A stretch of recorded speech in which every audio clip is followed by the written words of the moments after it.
Hello friends and viewers, and welcome to my Outlaw Axeman character guide. My name is James, I'm a global player and I started playing Sword of Convallaria in September 2024. I'm a longtime strategy and turn-based RPG fan with the Fire Emblem series, Tactics Ogre, and Unicorn Overlord as some recent titles I enjoy. I'm a PvE focused player in Sword of Convallaria. I have no interest or knowledge of PvP. As a global player, I lack the technical knowledge and exposure to the Taiwan and China scenes. As a result, I'm subject to feedback and I'm open to being wrong. If you come across conflicting information to other guides and creators, then there are absolutely multiple ways to play a character.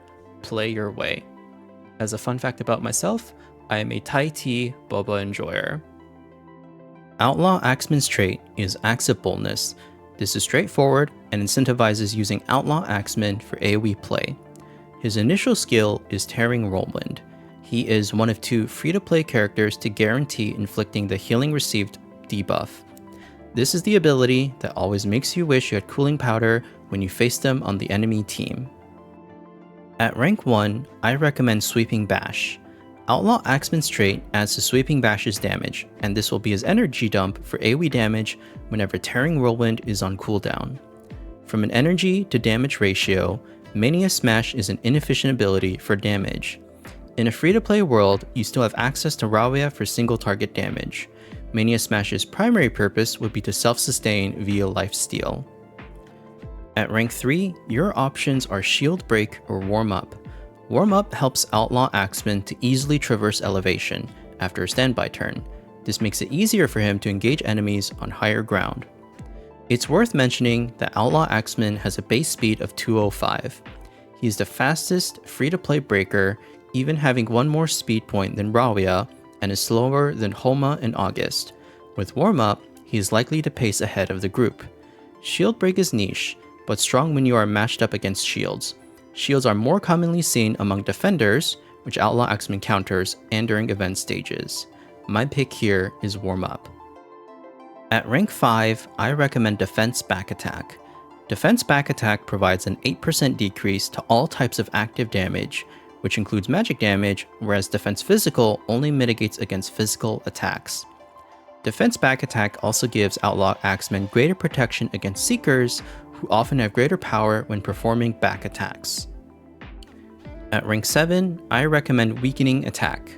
Weakening Attack adds another debuff to Outlaw Axeman's skill kit to pair with Tearing Whirlwind and Sweeping Bash. This ultimately nets in reducing group damage taken. Powerful Throw gives Outlaw Axeman a ranged attack.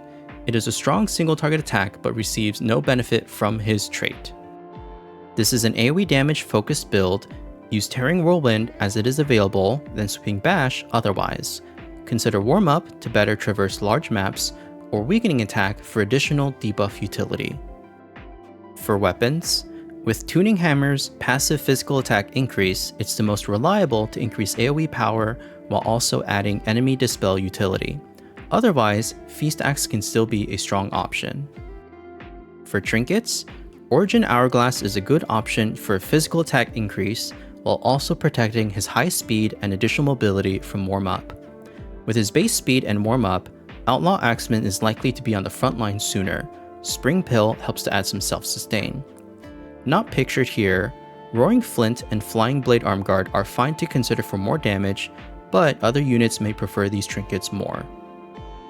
For Tarots, Dream of the Magician is a great tarot to further his AoE damage output.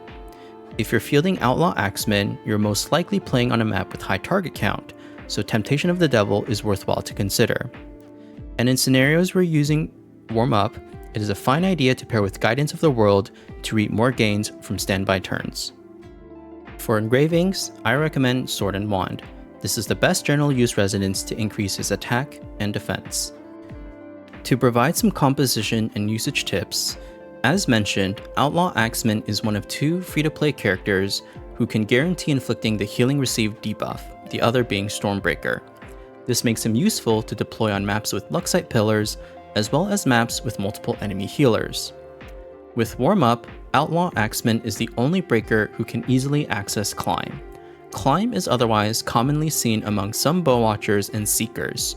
He will have an easier time than the rest of the team with traversing elevation, helpful to initiate on enemies if you started from a lowland position. Iggy can also learn Climb, but not until star level 3. Outlaw Axeman can be built to potentially inflict up to 3 unique debuffs. Consider pairing him with units who deal more damage based on number of debuffs on a target, such as Rawia and Dentalion. Outlaw Axeman is in the Drifter category only. For Leader's auras, we have Miguel and Abyss.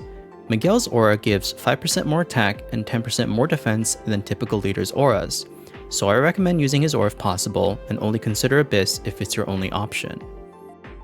This concludes my character guide.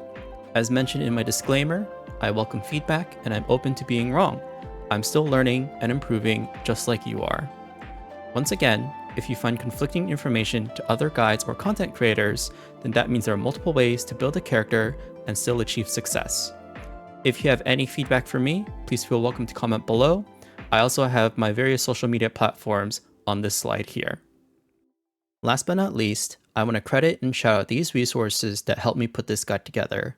Voyage Memento for their character build samples and reference links, the Sword of Convallaria No Potion fan site for skill images and skill descriptions, the Sword of Convallaria Cloud Drop Wiki for skill filtering and gear images, and the Billy Game and Game Key Chinese sites for character art assets.